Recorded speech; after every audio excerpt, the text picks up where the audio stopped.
have held my duty to ensure a peaceful and orderly transition of power, to ensure we lead by the power of our example.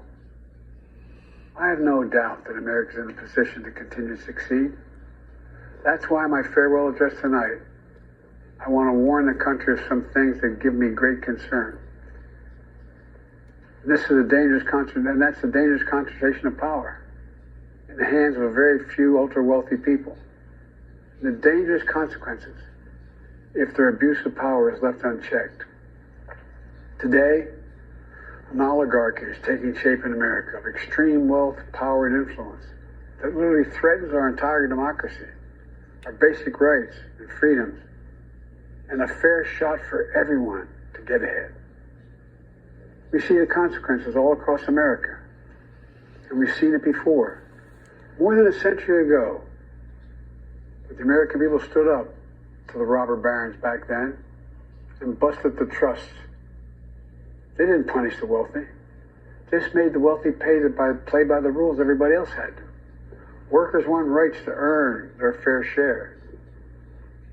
They were dealt into the deal and helped put us on a path to building the largest middle class, the most prosperous century any nation in the world has ever seen.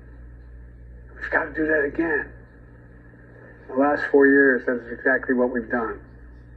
People should be able to make as much as they can, but play by the same rules, pay their fair share of taxes. So much is at stake. Right now, the existential threat of climate change has never been clearer. Just look across the country, from California to North Carolina. That's why I signed the most significant climate and clean energy law ever in the history of the world, and the rest of the world is trying to model it now. It's working, creating jobs and industries of the future. Now, we've proven we don't have to choose between protecting the environment and growing the economy. We're doing both. The powerful forces want to wield their unchecked influence to eliminate the steps we've taken to tackle the climate crisis, to serve their own interests for power and profit. We must not be bullied into sacrificing the future of our children and our grandchildren. We must keep pushing forward and push faster. There's no time to waste. It's also clear that American leadership in technology is an unparalleled source of innovation that can transform lives.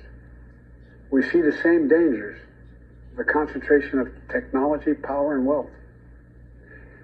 His farewell address, President Eisenhower spoke of the dangers of the military-industrial complex.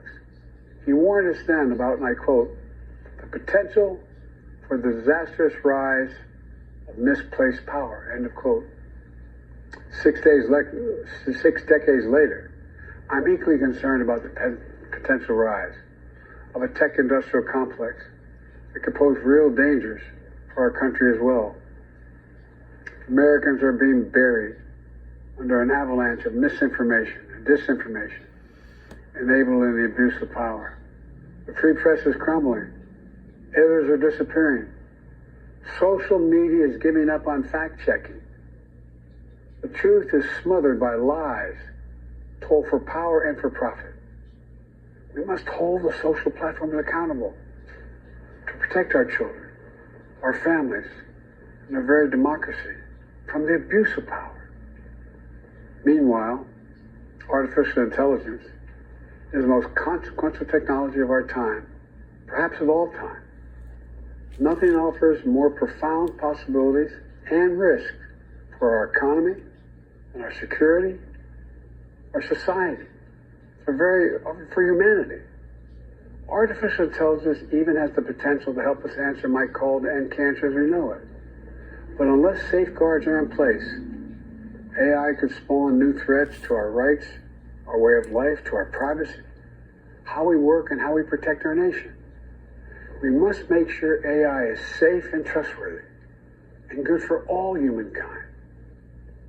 In the age of AI, it's more important than ever that the people must govern. And as the land of liberty, America, not China, must lead the world in the development of AI. You know, in the years